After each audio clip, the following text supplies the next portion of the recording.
भाग्यलक्ष्मी मंदिर से चुनाव प्रचार की शुरुआत।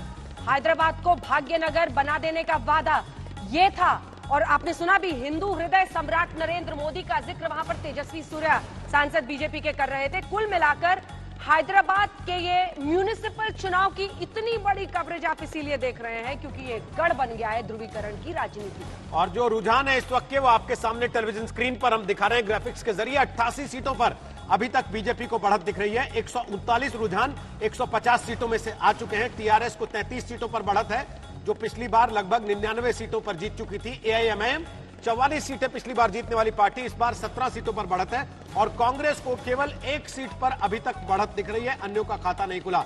टीआरएस और एआईएमआईएम कहा जाता है गठबंधन वहां पर। हालांकि इस बार चुनाव मैदान में दोनों पार्टियां अलग अलग उतरी हैं, लेकिन बीजेपी का लगातार आरोप यही कि पर्दे के पीछे ये दोनों एकजुट होकर चुनाव लड़ रहे हैं। रुझान बैलेट से आ रहे हैं। जी हां, इस बार ईवीएम का इस्तेमाल नहीं हुआ। कोरोना को देखते हुए खासतौर पर यह इंतजाम किया गया कि बैलेट पेपर से चुनाव कराया जाए। और बैलेट से जो रुझान आ रहे हैं उसमें बीजेपी इस वक्त 88 सीटों के साथ सबसे बड़ी पार्टी बनती हुई दिखाई दे रही है। और जो सपना बीजेपी देखकर इस चुनाव में उतरी थी कि मेयर हैदराबाद में बीजेपी का हो, वो सपना अगर ये रुझान नतीजों में तब्दील होते हैं तो पूरा होता हुआ दिखाई दे रहा है। आशुतोष हमारे साथ है, राजनीतिक विश्लेषक है, सत्येंद्र.com चलाते हैं।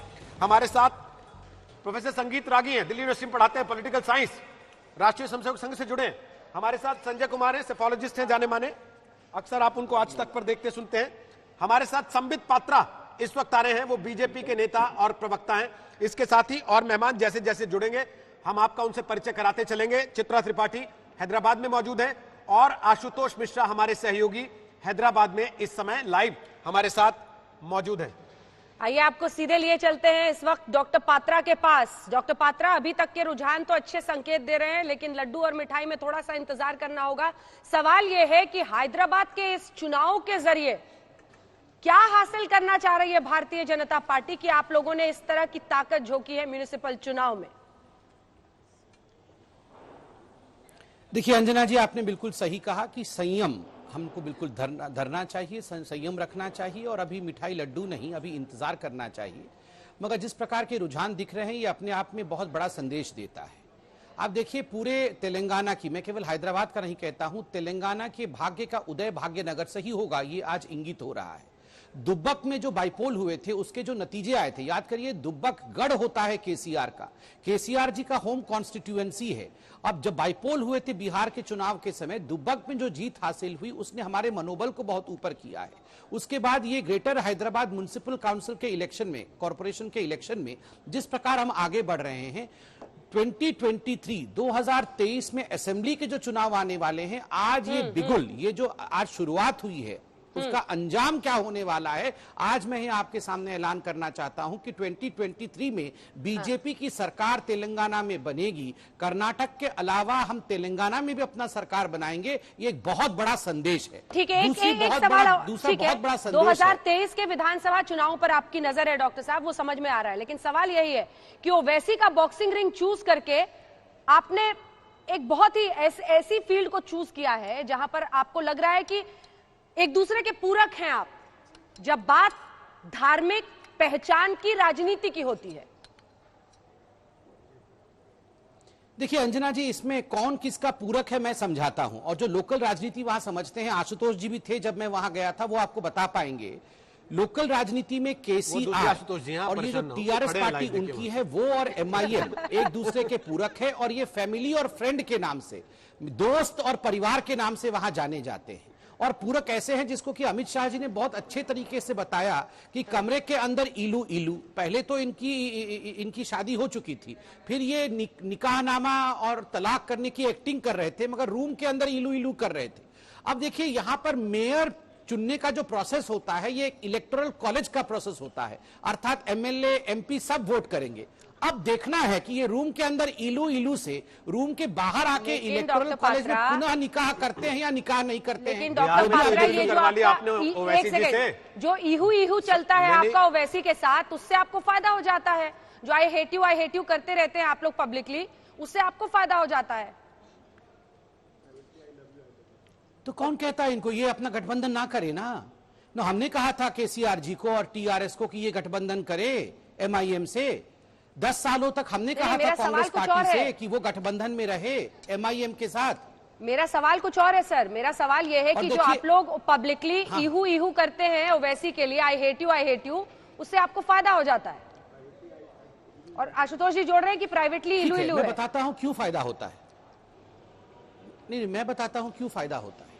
आप देखिए, अभी ओवैसी जी के राइट हैंड है वहां पर, उन्होंने चंद दिनों पहले एक बयान दिया। उन्होंने बयान दिया कि ये जो ओल्ड हैदराबाद सिटी है, ये ओल्ड हैदराबाद सिटी गढ़ है ओवैसी का, और ओवैसी यहाँ का अनडिक्लेयर्ड किंग है, राजा है, और यहाँ के मुख्यमंत्री ओवैसी है, केसीआर भी नहीं है। और अगर कोई भी इसके अंदर प्रवेश करना चाहता है, इस दुर्ग में, इस गढ़ में, तो बिना हमारे परमिशन के प्रवेश नहीं कर सकता है। चाहे आप भाग्य लक्ष्मी मंदिर के लिए प्रवेश करना चाहो, चाहे कि क्यों, इस देश में कोई वीजा लगा हुआ है क्या? ये वीजा कानून है क्या कि संबित पात्रा, अंजना ओम कश्यप या रोहित सरदाना प्रवेश करेंगे हैदराबाद वर्ल्ड सिटी में तो वो वीजा लेके प्रवेश करेंगे? तो देश के अंदर हिंदुस्तान की जनता को पसंद नहीं है, और इसीलिए ये 88 सीट आप देख रहे हैं। पात्रा जी, एक दिलचस्प बात बताता हूं आपको। टीवी पर हालांकि निजी बातें नहीं कही जाती, लेकिन मैं तो शुरू ही वहीं से किया था। वो भाग्यनगर मंदिर बहुत बार गया हूं मैं, और कभी ओवैसी से पूछ के नहीं जाता था। वहीं 2-3 साल रहा हूं मैं। कभी किसी की हिम्मत नहीं पड़ी है कहने की कि वीजा लेके आओ और यहां दर्शन करना है तो हमसे पूछो। तो ये नैरेटिव अभी बिल्ड हुआ है कि भाई ओवैसी का गढ़ है, और ओवैसी के गढ़ में आपको घुसना है तो वीजा लेके घुसना होगा। ये नैरेटिव बिल्ड हुआ। चलिए ना, मैं आपको बताता हूं। रोहित जी, ये जनता जनार्दन, चाहे हम प्रवक्ता लोग, चाहे यहाँ पर बैठे पॉलिटिकल एनालिस्ट लोग, हम अपने आप को कितनी भी बुद्धिमान सोच ले, हम सबसे बुद्धिमान वो बूढ़ी माँ होती है जो एक वोटर है, क्योंकि वो वहां उस इलाके में रहती है। उसको क्या टेंजिबल बेनिफिट मिला, लोकल इलाके के विषय क्या होते हैं, वो हमसे ज्यादा जानती है। इसलिए ये जो रुझान हम देख रहे हैं, मैं इसको नतीजा नहीं कह रहा हूं, मैं रुझान कह रहा हूं, ये जो रुझान हम देख रहे हैं वो रुझान इसके नतीजे हैं। और मैं यहां यह भी स्पष्ट कर दूं, हमारी मुख्य लड़ाई एमआईएम के साथ नहीं है। हमारी एमआईएम तो मात्र 150 सीट्स में से 51 सीट्स पर लड़ रही है, क्योंकि कहीं ना कहीं कमरे के अंदर केसीआर के साथ इनकी इलू है। 150 सीट पर तो यहां पर टीआरएस लड़ रही है। टीआरएस सरकार पे काबिज है। टीआरएस के भ्रष्टाचार के खिलाफ, टीआरएस के कुशासन के खिलाफ हमारी लड़ाई है। एमआईएम और टीआरएस मिलकर लड़ रहे हैं। मैंने पिछली बार भी आज तक के डिबेट में कहा था, जो लोग तेलुगु समझते हैं और तेलंगाना की जनता, हैदराबाद की जनता इस बात को जानती है कि पिछली बार जब इन्होंने एक साथ मिलकर के लड़ा था 2019 में चुनाव लोकसभा का, तो एक डायलॉग बड़ा फेमस था, कारू सारू पदयारू, मतलब कार में बैठ के साहब आएंगे। कौन साहब? कार मतलब उनका सिंबल है, सारू कौन मतलब सर, केसीआर सर, और पदियारू मतलब केवल 16 सीट पे लड़ेंगे। 17 लोकसभा सीटें हैं, 17 पे नहीं लड़ेंगे हम, केवल 16 सीट चाहिए। मतलब एक सीट इन्होंने ओवैसी के लिए छोड़ा हुआ था कि वो हमारे फैमिली फ्रेंड हैं, हम फैमिली हैं, फ्रेंड और फैमिली मिलकर सत्ता धारण करेंगे। देखिए, GHMC greater Hyderabad municipal corporation को हैदराबाद में एफएफएमसी प्राइवेट लिमिटेड के नाम से जाना जाता है, फैमिली फ्रेंड प्राइवेट लिमिटेड। ये फैमिली और फ्रेंड, और हमेशा केसीआर अपने फार्म हाउस में बैठ के कहते थे, ग्रेटर हैदराबाद से आया मेरा दोस्त, मेरे दोस्त को सलाम करो। अरे फ्लड में 30% हैदराबाद डूब गया, और रिलीफ मटेरियल बांटने के लिए आप केवल और केवल वर्ल्ड सिटी में गए। क्यों? वर्ल्ड सिटी के बाहर कोई लोग रहते नहीं है, बाकी लोग वहां के हिस्से नहीं है क्या? तो बाकी लोगों ने जवाब दिया है। ठीक है सर, ओके। वर्ल्ड सिटी में भी देश के नागरिक ही रहते हैं ना संबित जी, एक बार बता दीजिएगा, वर्ल्ड सिटी में भी देश के ही नागरिक हैं या सारे आपको देश विरोधी एंटी नेशनल्स ही रह रहे हैं वहां पर? नहीं, वर्ल्ड सिटी में बिल्कुल हमारे भाई बंधु रहते हैं, मगर आप तुष्टीकरण की राजनीति करके केवल एक जगह जाके फ्लड के रिलीफ मटेरियल को बांटेंगे। श्रवण कुमार जी आ गए, चलिए पूछता हूं, हिंदुओं ने क्या किया? श्रवण कुमार जी आ गए सर। श्रवण कुमार जी से भी एक सवाल लेते हैं ना, कांग्रेस के नेता हैं, 2 सीट पर बढ़त हो गई कांग्रेस की। कांग्रेस पार्टी को किसे श्रवण की दरकार है वहां पर? वहां वाकई कांग्रेस पार्टी को श्रवण कुमार चाहिए सर, जो अपने कंधों पर ले जा सके कांग्रेस पार्टी को तीर्थ यात्रा कराने। सोनिया जी और राहुल जी को श्रवण कुमार की आवश्यकता है इसे तीर्थ यात्रा। श्रवण जी, मेरी आवाज आ रही है आप तक? जी, मैं कह रहा हूं 2 सीटों पर कांग्रेस को इस समय बढ़त मिल रही है, आखिर क्या हो गया? आप लोग तो कह रहे थे कि ये बाढ़ में पूरा हैदराबाद डुबा दिया, 30% लोगों को इतना नुकसान हो गया, कोई मदद करने वाला नहीं था, इस बार जनता इनको जवाब दे देगी। आशुतोष जी, पहले मुझे एक बात आपसे सहमत हूं कि हम शायद उतना ठीक तरीके से परफॉर्म नहीं कर सक रहे जितना हम चाहे थे, जीएचएमसी इलेक्शंस में, ये हमारा इनिशियल अंडरस्टैंडिंग है। मगर आप जो आंकड़े बता रहे कि 87 सीट्स बीजेपी को, 33 सीट्स टीआरएस को, ये जो आंकड़े आपने बता रहे, ये आंकड़े जो है सो बहुत जल्दबाजी से आप लोग जो है सो कंक्लूजन में आ रहे हैं। आप जो रिजल्ट्स अभी देख रहे हैं, ये जो है सो पूरी तरीके से पोस्टल बैलेट का कंक्लूजन से। This is not the actual voters counting, voting counting नहीं है, ये सिर्फ पोस्टल बैलेट का काउंटिंग को देकर के जो है सो आप ये रिजल्ट्स बता रहे हैं कि बीजेपी आगे है या टीआरएस। अरे वही पोस्टिंग बैलेट देख के, पोस्टल बैलेट ही देख के सर बाकी लोग भी तो आगे है ना, थोड़ी तो सच्चाई का सामना बोल रहा हूं मैं कीजिए। आपको। सुनिए अंजना जी, जरा शुरुआती रुझान ही है, बोलिए एक सेकंड सुनिए ना अंजना जी, थोड़ा बोलिए ना सर, बोलिए। हाँ, ये पोस्टल बैलेट का तमाशा ऐसा होता है। लास्ट टाइम 2018 में कांग्रेस पार्टी को टीआरएस से ज्यादा 90% postal ballot votes have been polled to Congress party को आया था। मगर जब रिजल्ट जब देखते हैं तो पूरा टीआरएस पार्टी जीते थे। मैं ये नहीं बोल रहा हूं कि, ये नहीं चाह रहा हूं कि टीआरएस पार्टी जीतना या बीजेपी जीतना, मगर आप इतना जल्दी से कंक्लूजन मत लाइए कि यही ट्रेंड रहेगा बोल के कंक्लूजन मत लाइए, क्योंकि ये पोस्टल बैलेट का कंक्लूजन है। पोस्टल बैलेट का कंक्लूजन पूरा भी यू टर्न हो सकता है। थोड़ी देर आप शांत रहे के कंक्लूजन लाए तो अच्छा रहता बोल के मैं बोल रहा हूं। दूसरी बात है अभी भारतीय जनता पार्टी लोग जैसा बोल रहे कि उनको ही पहले 87 सीट्स मिले, जैसा उन लोगों ने जीएचएमसी में कब्जा पा लिए, जैसा बात कर रहे। थोड़ी देर 1-2 घंटा देखने के बाद में शायद पूरे नतीजे बाहर आएगा, सामने आएगा बोल के मेरी राय है। ठीक है, संबित जी जवाब देना चाह रहे हैं, दे लीजिए संबित जी, फिर आशुतोष के पास चलेंगे और चित्रा के पास चलेंगे। ग्राउंड की जरा तस्वीर दिखाते हैं, वहां लोग क्या कह रहे हैं इन रुझानों को देखकर, जिन पर कांग्रेस पार्टी का यह कहना है कि भाई अभी तो रुझान है, अभी से इतना क्यों हल्ला हो रहा है। बोले संबित पात्रा। देखिए रोहित जी, अभी मैंने श्रवण कुमार जी को सुना, उनका कहना है कि अभी 1-2 घंटा चुप बैठना चाहिए और इस पर कोई टिप्पणी नहीं करना चाहिए। मैं भी सहमत हूं, मैंने कहा संयमित रहना चाहिए। अरे सर, आप गुस्सा मत होइए श्रवण जी, कृपया करके गुस्सा थूक दीजिए। नाराज सर अब तो मैं बोल भी नहीं सकता है, ईवीएम ये तो बैलेट वाला हो रहा है। सर शांत श्रवण जी, शांत श्रवण जी, अभी कंधों को मजबूत रखिए। सोनिया जी और आदरणीय राहुल जी को लेकर आपको बहुत बड़े तीर्थ यात्रा में निकलना है श्रवण जी, आप ऐसे गुस्सा मत होइए, मेरे बड़े भाई हैं। देखिए अभी श्रवण जी ने कहा आपके ऊपर प्यार बहुत, हाँ प्यार है तो ऐसे चिल्लाइए मत। प्यार है, मेरे ऊपर प्यार है तो बहुत सा शांत रहिए। हाँ, मोहब्बत प्यार से अभी पैनल में जिससे लोगों को प्यार है, वरना तो सब आशुतोष जी से ही प्यार था अभी तक। रोहित जी अच्छा सीरियस बात, थोड़ी गंभीर बात, संबित पात्रा जवाब देना चाहते हैं, दे दीजिए पात्रा जी जवाब। फिर चलेंगे रिपोर्टर्स के पास, जल्दी से संबित जी। देखिए मैं यहाँ पे, इन्होंने कहा कि 2 घंटे तक शांत रहना चाहिए, तो मैं इनको एडवाइस दे रहा हूँ, बिल्कुल मन में बैठ के सोनिया जी का ध्यान करें, अभी 2 घंटे तक कुछ भी ना बोले, कोई आपत्ति नहीं है हमें।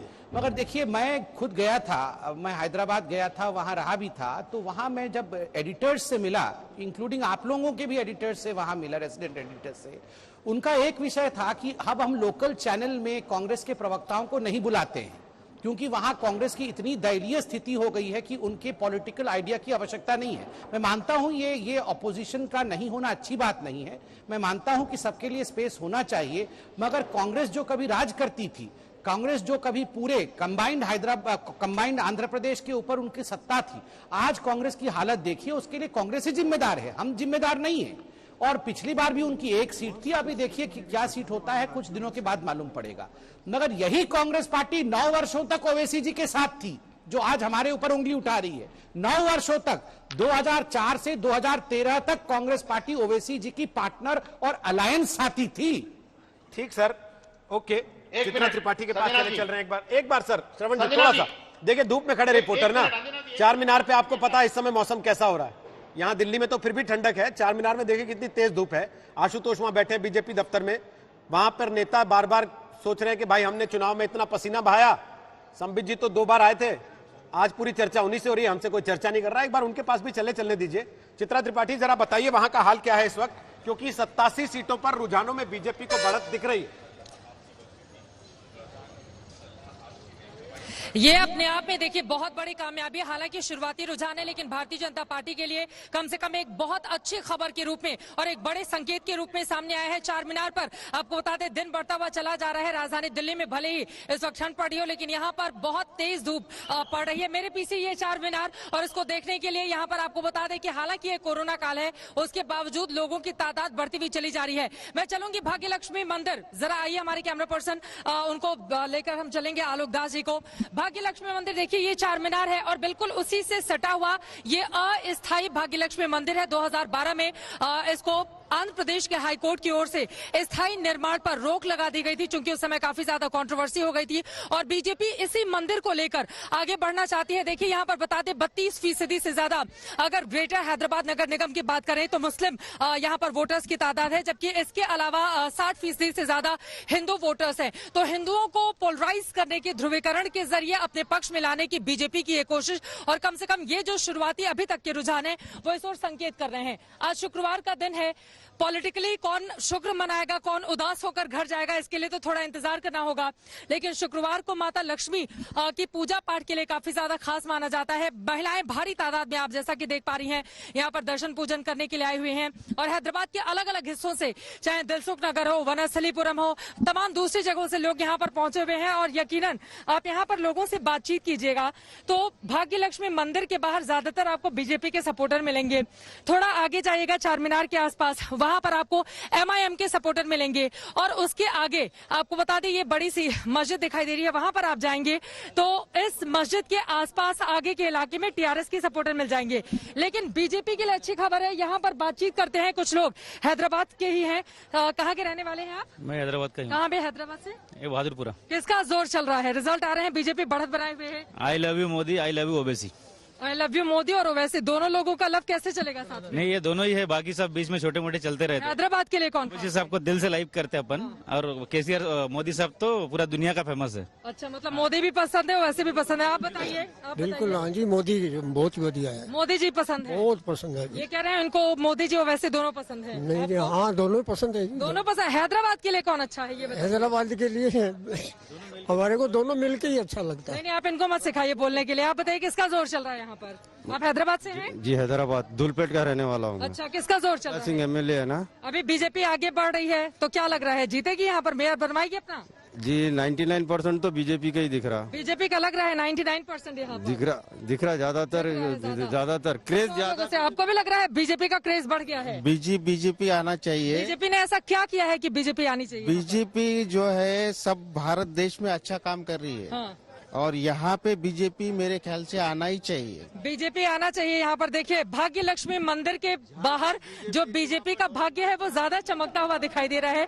महालक्ष्मी मंदिर की ये तस्वीरें आपको दिखाना चाहेंगे। यहीं से अमित शाह ने सबसे पहले माता रानी के दर्शन किए थे और उसके बाद अपने चुनावी कैंपेन की शुरुआत की थी। आपको बताते चले कि सुबह से ही यहाँ पर लाइन लगी हुई है, कतारों में भक्त आते हैं, यहाँ पर दर्शन पूजन करते हैं और फिर चले जाते हैं। ये अस्थायी मंदिर है, इसके स्थायी निर्माण पर रोक लगी हुई है और इसी वजह से इसका स्वरूप ये है। दक्षिण पूर्व ये जो मीनार आप देख पा रहे हैं, चार मीनार का ये जो चौथा खंबा है, इसके दक्षिण पूर्व में यहाँ पर महालक्ष्मी माता का ये मंदिर निर्माण किया गया है। यहाँ पर कुछ और पीछे चलते हैं। आप भी हैदराबाद से हैं साहब? हाँ जी, हाँ जी। किसका जोर चल रहा है अभी? दोनों का चल रहा है, टीआरएस और बीजेपी का। यहाँ के लिए कौन अच्छा है? यहाँ के से सभी अच्छे, बरल काम करने के ऊपर है, काम करते नहीं है। हाँ। बस ऐसे ही चलते रहता है। जीत कौन रहा है नगर निगम का चुनाव? मेरे हिसाब से तो अभी कोई सही तरीके से रिजल्ट नहीं आएगा। रिजल्ट नहीं आया सही तरीके से। बीजेपी जीती। बीजेपी जीत रही है 110। क्यों, क्या क्या खास किया है बीजेपी ने? अभी काम ट्रेन न्यू चले, बदल चाहिए।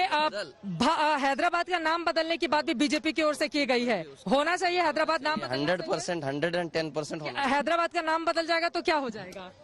एक आस्था है। आस्था है बस। देखिए, आस्था भी गजब की चीज होती है। जब लोग आस्थावान होकर वोट डालने के लिए पहुंचते हैं तो ऐसे ही शब्द मुंह से। भाग्य लक्ष्मी के दर्शन से बीजेपी का भाग्योदय होगा हैदराबाद में, ये सवाल आज दिन भर रहेगा, क्योंकि आज जो रुझान आ रहे हैं कम से कम वो संकेत बीजेपी को अच्छे देने। अब नतीजे में कितने तब्दील होते हैं ये देर शाम तक पता चलेगा। आशुतोष, जरा पास आपके बहुत सारे लोग बैठे हैं, उनसे फटाफट बात कीजिए इन रुझानों को लेकर। फिर यहां पैनल में आशुतोष, संगीत रागी, संजय जी, इनसे बात करते हैं। आज दिन ही इनका है रोहित, क्योंकि प्रचार में लगातार काफी मेहनत की है। एक उपचुनाव जब जीते विधानसभा का तो इन्हीं के सर पर ये था, ये जिम्मेदारी थी कि पहुंचे वोटर को निकालें। लेकिन जो अर्ली ट्रेंड्स हैं, अभी तो ये लग रहा है कि जहां पर गुलाबी राज था वहां पर भगवा छा रहा है।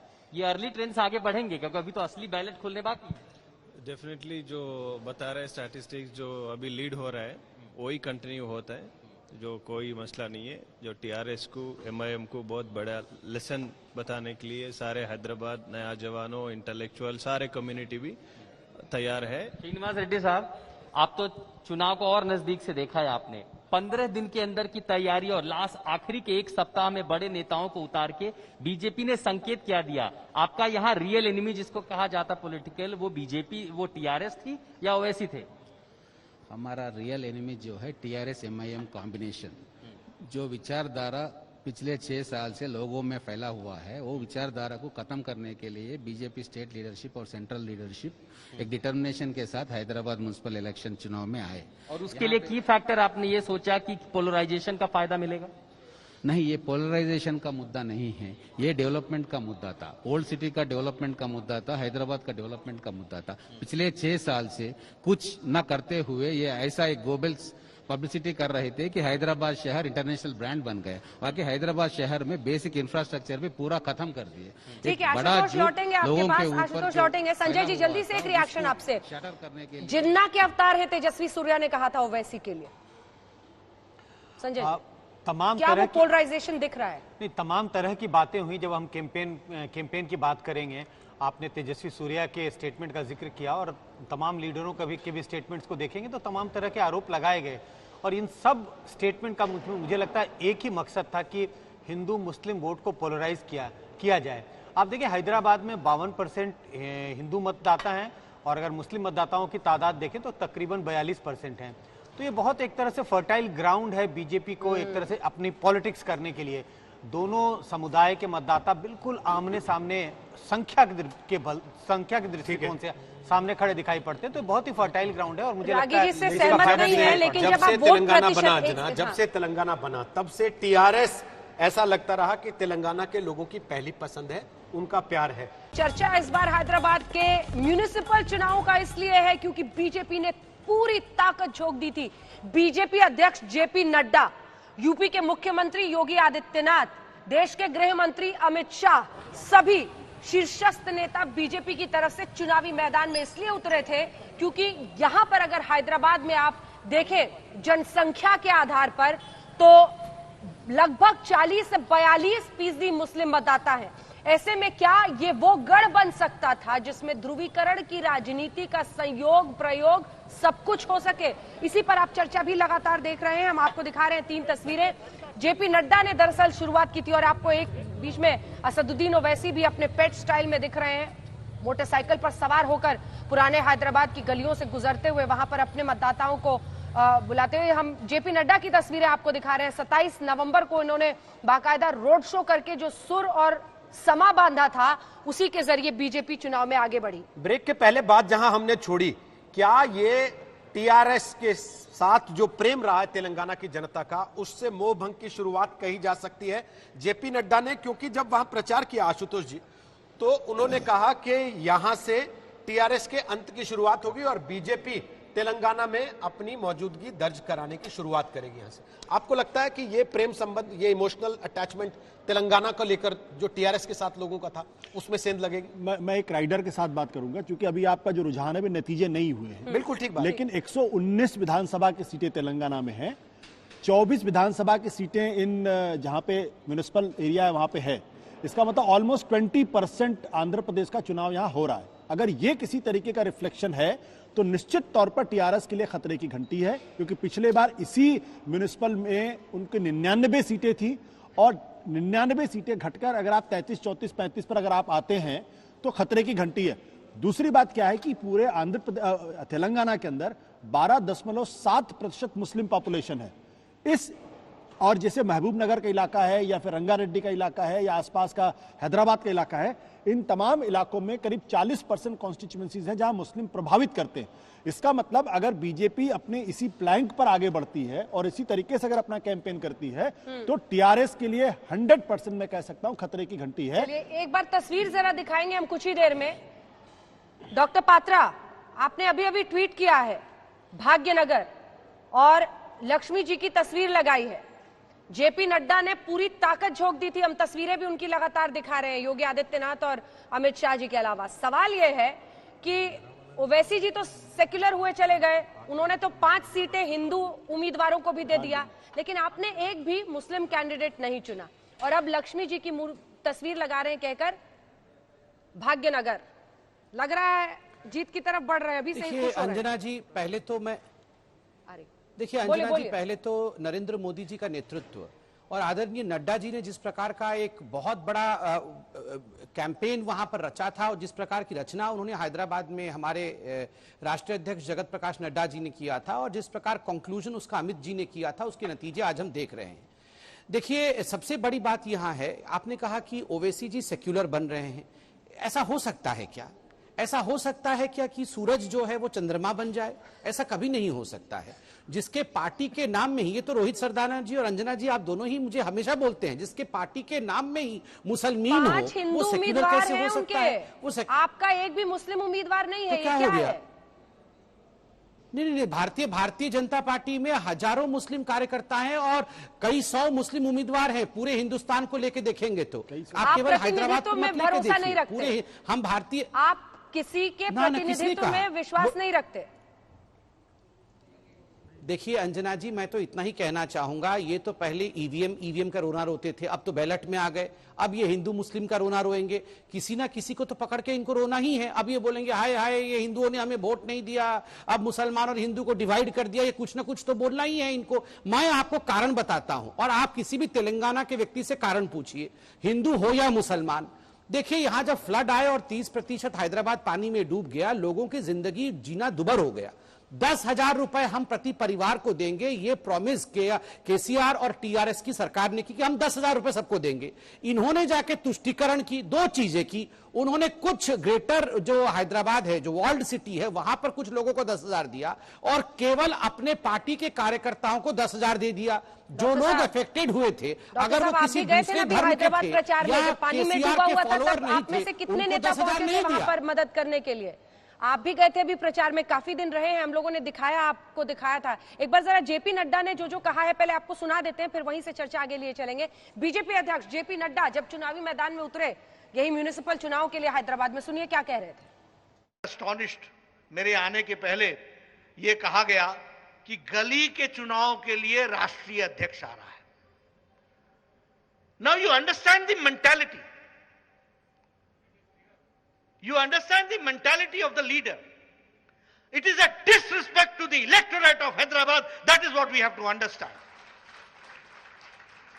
In democracy, Hyderabad गली है और अगर आपको दिखती है तो आपको दिखे। हम आपके भ्रष्टाचार को नस्तो नाबूद करने के लिए हर जगह जाएंगे, इस बात को आपको ध्यान रखना चाहिए और उसको लड़ाई लड़ेंगे और फ्रंट से लड़ेंगे। मैं एक ही बात कहना चाहूंगा, दे आर ऑल वन। एक ही लक्ष्य है सबका, भ्रष्टाचार। एक ही लक्ष्य है, वायदे करो भुला दो। एक ही लक्ष्य है, अपने परिवार को बढ़ाओ। बताइए ये सारी पार्टियां परिवार को बढ़ा रही हैं कि नहीं बढ़ा रही हैं? एक परिवारवाद का जाल बिछ रहा है कि नहीं बिछ रहा है? इंडियन नेशनल कांग्रेस भी इससे बाहर और अछूती नहीं है। ये भारतीय जनता पार्टी अकेली पार्टी है जो लोगों की पार्टी है और लोगों से निकल करके आगे बढ़ने वाले एक साधारण परिवार से भारत के प्रधानमंत्री मोदी जी बन सकते हैं। लीडर जो होता है वो राजा नहीं होता, लीडर कस्टोडियन होता है। एक तरफ प्रधानमंत्री मोदी जी हैं जो कहते हैं मैं प्रधान सेवक हूं, और एक तरफ ये हैं जो भ्रष्टाचार के माध्यम से प्रदेश को एक जिसको बोलते हैं डेट में डालने का काम करने का काम पकड़ा हुआ है। ये हमको समझना चाहिए। इसलिए मैं आपसे ये निवेदन करने आया हूं, हैदराबाद की तस्वीर बदलनी है कि नहीं बदलनी है? हैदराबाद की चमक में आपको ऑल इंडिया सेंट्रल गवर्नमेंट के स्कीम्स दिखते हैं कि नहीं दिखते हैं? मेट्रो दिखता है कि नहीं दिखता है? Full support from the central government से मिला कि नहीं मिला?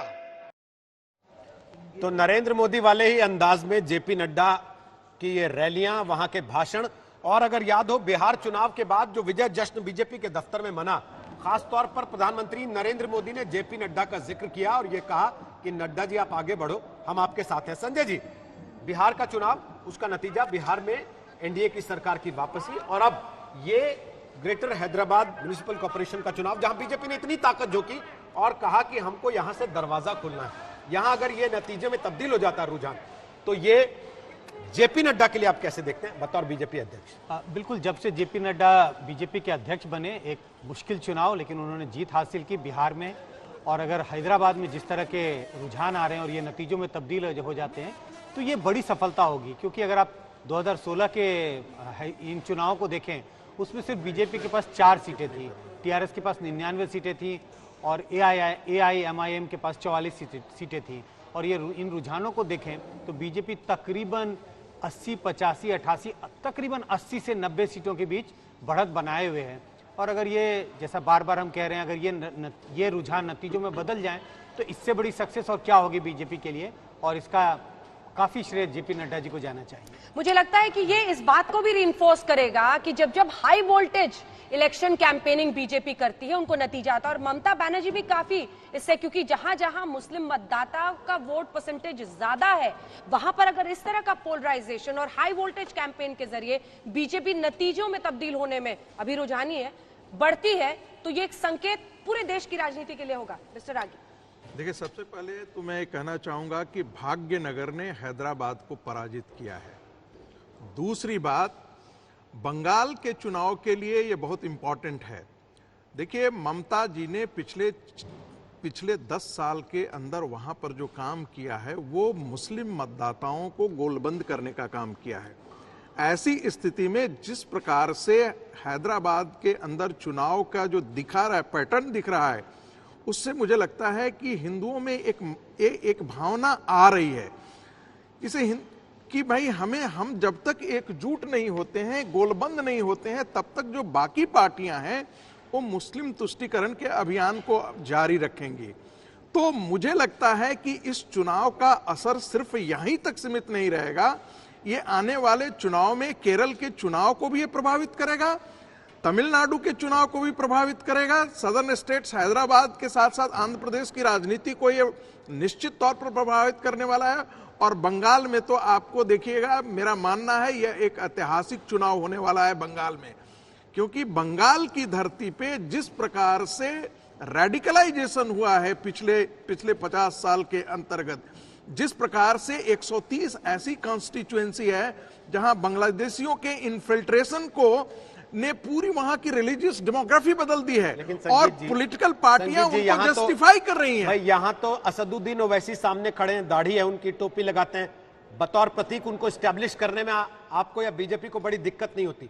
बंगाल में किसको खड़ा कीजिएगा ऐसे कि वो प्रतीक बन जाए और आप दोनों की लड़ाई में जैसे यहां टीआरएस पिट रही है, वहां ममता बनर्जी को नुकसान हो। देखिए, बस एक छोटी सी, बस एक लाइन में इसको खत्म करूंगा। संबित जी भी जवाब देना चाह रहे हैं, एक लाइन में मैं इसको खत्म करूंगा। ममता बंगाल की धरती पर, बंकिम और विवेकानंद की धरती पर सरस्वती पूजा के लिए और दुर्गा पूजा की विसर्जन के लिए यदि मुस्लिमों से यह मांगना पड़े, उनकी ओर बाट जो होना पड़े, आस जो होना पड़े, तो आप समझ रहे हैं बंगाल की राजनीति में कितना बड़ा सांस्कृतिक परिवर्तन हुआ है। संबित पात्रा जवाब दीजिए, फिर श्रवण जी के पास आ रहा हूं, बोलिए। देखिए रोहित जी, आपने एक विषय कहा, आपने कहा कि एक प्रतीकात्मक युद्ध था, कि दाढ़ी रखे हुए, टोपी पहने हुए एमआईएम के लीडर ओवैसी जी के खिलाफ हम खड़े थे और एक पोलराइजेशन हो रहा था। बंगाल में क्या करिएगा? गलत बात है Rohit ji. With all due respect, KCR ji का ना तो दाढ़ी है और ना टोपी है। With all due respect to KCR ji भी, मैंने आगे क्लीन शेवन है और केटीआर जी अपने आप लड़ाई दिखा के आपने फिल्म के हीरो के रूप में प्रोजेक्ट करते हैं। वो कभी भी दाढ़ी नहीं है, टोपी नहीं है। 99 सीटें केसीआर और केटीआर जी की पार्टी टीआरएस के पास थी। 150 सीट पे केटीआर और केसीआर लड़ रहे थे, ना कि एमआईएम लड़ रही थी। तो हमारी जो डायरेक्ट लड़ाई है, हमारी डायरेक्ट लड़ाई यहां पर टीआरएस के साथ है, और 2023 में जो असेंबली इलेक्शन होंगे उसमें MIM तो एक माइनर प्लेयर है, मेजर प्लेयर TRS है। TRS को अपदस्थ करके, उसको गादीच्युत करके गद्दी पर सेवक को बैठाना, परिवार को हटाना और सेवक को बैठाना, ये हमारा मुख्य उद्देश्य है। ये उद्देश्य पूरा होगा। श्रवण जी, वो 2023 की तैयारी कर रहे हैं, बीच में बंगाल का चुनाव भी निपटा लेना चाहते हैं। आप अभी तक यही नहीं तय कर पा रहे हैं कि भाई ये म्युनिसिपल कॉर्पोरेशन में क्या हुआ? नहीं, ये देखिए, इसी वजह से ये नेशनल लेवल पे एक GHMC का इलेक्शन नेशनल लेवल पे चर्चा हो रही है। इसका मतलब ये है कि इसका फायदा कहीं और उठा लो, उन लोग बंगाल में उठाना चाहते हैं। और या मेरे ख्याल में बीजेपी वाले बहुत बात कर सकते हैं, मगर यहाँ पे जो इलेक्शन हुआ, ये इलेक्शन हिंदू और मुसलमान के बीच की इलेक्शन नहीं है। ये सीरियसली एंटी इंकम्बेंसी था, TRS पार्टी के खिलाफ में एंटी इंकम्बेंसी था, उसके खिलाफ में इलेक्शन हुआ। ये अलग बात है कि बीजेपी ने एक अल्टरनेटिव नैरेटिव लाने की कोशिश की है। आपकी तरफ से चुनाव प्रचार किसने किया था इस बार? सुनाई नहीं दिया आपकी, कैन यू रिपीट इट? आपकी तरफ से, आपकी पार्टी की तरफ से चुनाव प्रचार इस बार किसने किया था? नहीं, हम सब लोग किए थे, हम सब लोग प्रचार किए थे। ये अलग बात है, कहाँ है लोकल लीडरशिप के ऊपर भरोसा नहीं। आप लोग समझ क्यों नहीं पा रहे हैं? सुनिए अंजना जी, सुनिए जरा, सुनिए ना जरा, क्यों आप परेशान हो जाते हैं? उनको लोकल लीडरशिप के ऊपर भरोसा नहीं था, हमारे लोकल लीडरशिप पे हमारे भरोसा था, तो हम कैंपेन खुद कर लिए थे। उनको बीजेपी भरोसा कितना बेमानी साबित हुआ, ये आंकड़े बता रहे हैं। यानी देखेंगे ना अभी क्यों खत्म साबित हुआ ना। एक घंटा आप ये कह रहे हैं कि लोकल लीडरशिप को ग्रेटर हैदराबाद के लोगों ने रिजेक्ट कर दिया, आपके लीडरशिप को वो एक्सेप्ट ही नहीं कर रहे हैं। अच्छा, आप बताइए, आपका बच्चा 2 आउट ऑफ 150 लेकर आएगा तो आप क्या कहिएगा उसको? आप प्रश्न ही पूछेंगे या समाधान सुनेंगे अंजना जी? अगर आपको सुनने का बच्चा इतनी बार तो 2 आउट ऑफ 150 पे क्या बोलिएगा? अच्छा, अंजना जी, डॉक्टर प्लीज, एक सेकेंड, पात्रा जी देखिए, पात्रा जी उनके लिए टच इशू हो जाता है आप जिस तरीके से बात कर रहे हैं। एक बार उनको बोलने दीजिए ना उनको, प्लीज। श्रवण जी आप बोलिए, विस्तार से बोलिए अपनी बात, बोलिए श्रवण जी, बोलिए। सुन रहे, ये बुलडोजिंग वाली चर्चा है। अरे बोलिए सर, कोई बुलडोज नहीं कर रहा, आपको जनता कर रही है बुलडोज, हम नहीं कर रहे, बोलिए। 2 आउट ऑफ 150 पे बच्चे को क्या कहिएगा? देखो, हर पॉलिटिकल पार्टी को अपना अपना एक स्ट्रैटेजी होता है। हम हमारे लोकल लीडरशिप के ऊपर भरोसा था और उसी वजह से जो है सो हम लोकल लीडरशिप के साथ ही हमारा कैंपेन चलिए। ये अलग बात है, लोग रिजेक्ट करें या एक्सेप्ट करें, थोड़ी देर में मालूम हो जाएगा। और इनिशियल आंकड़े तो ये बता रहे हैं कि हमारे को उतना फेवरेबल सर्कमस्टेंस नहीं है, मगर इसका मतलब ये नहीं है कि भारतीय जनता पार्टी का नड्डा जी हो या प्रधानमंत्री वैक्सीन के रूप में हैदराबाद आते हैं, पूरे हिंदुस्तान के जितने भी बड़े बड़े भारतीय जनता पार्टी के नेता आके यहाँ पे कैंपेन करते हैं, इसका मतलब है उनको यहाँ पे लोकल लीडरशिप के ऊपर भरोसा नहीं था। ये बात तो मानिए। तो आपको किसने रोका था? आप बुला लेते राहुल गांधी को, आप बुलाते राहुल गांधी को, किसी ने रोका था क्या आपको? नहीं, ये कह रहे हैं कि राहुल गांधी आते तो शायद 2 भी नहीं आता। मेरी बात तो खत्म करने दो। राहुल गांधी को बुलाना या नहीं बुलाना हमारी सोच होती है, आपको क्या तकलीफ हो रही है? तो एग्जैक्टली पीएम को बुलाना या अमित शाह को बुलाना, ये उनकी सोच है। सिर्फ मेरा राय बता रहा हूँ, बस उतना ही। ठीक है, हम आपको पूरा बोलने देंगे सर, बस मेरे सवाल का जवाब दे दीजिए ना कि 2 आउट ऑफ 150 लेकर आपका बच्चा आएगा तो उसको क्या कहिएगा? अरे यार, people have rejected, it's a very clear indication. इसका मतलब ये नहीं है कि जो बीजेपी करा है वो ठीक है बोल के मुझे सर्टिफिकेट करने के लिए देने के लिए क्यों पूछ रहे हैं आप लोग? 2 आउट ऑफ 150 पे क्या समझाइएगा? अरे हम तो समझा दिया कि people have not accepted Congress party. कितने बार समझाना? हिंदी में समझा रहा हूँ, इंग्लिश में भी समझा रहा हूँ। ठीक है, 2 आउट ऑफ 150 पे क्या समझाया?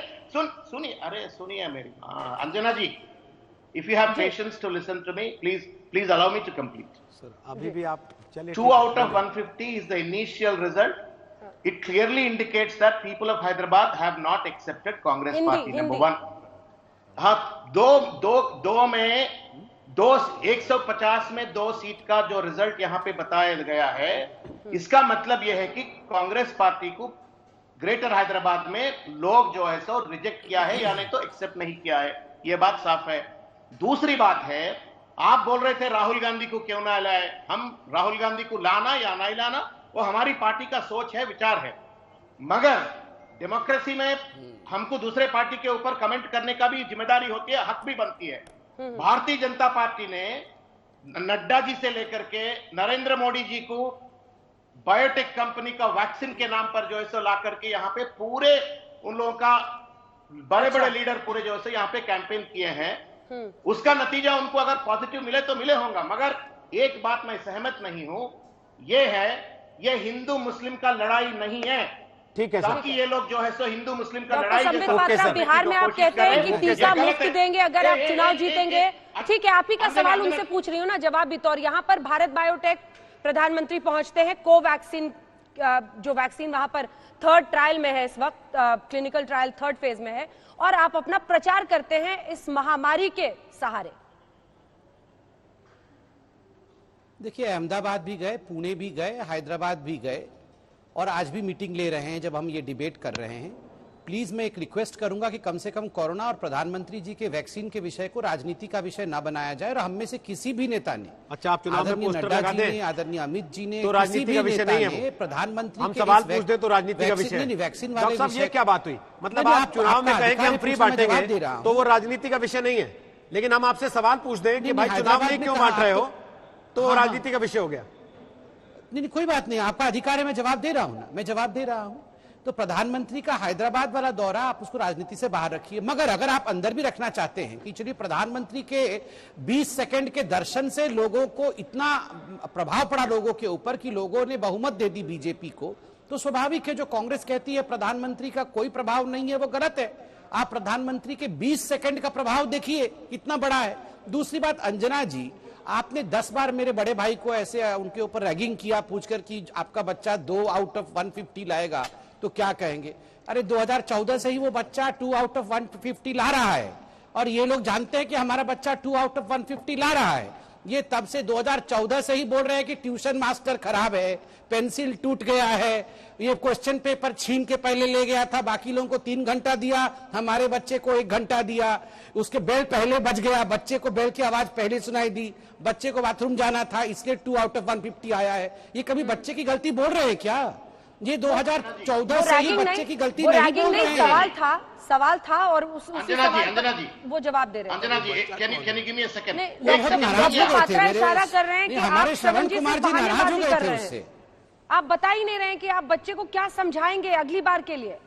अंजना जी, वो बच्चा कौन है? वो बच्चा है कहाँ? वो तो छुट्टी पे है, समझाएंगे कैसे? अंजना जी बोल रहे, अंजना जी बोल रहे।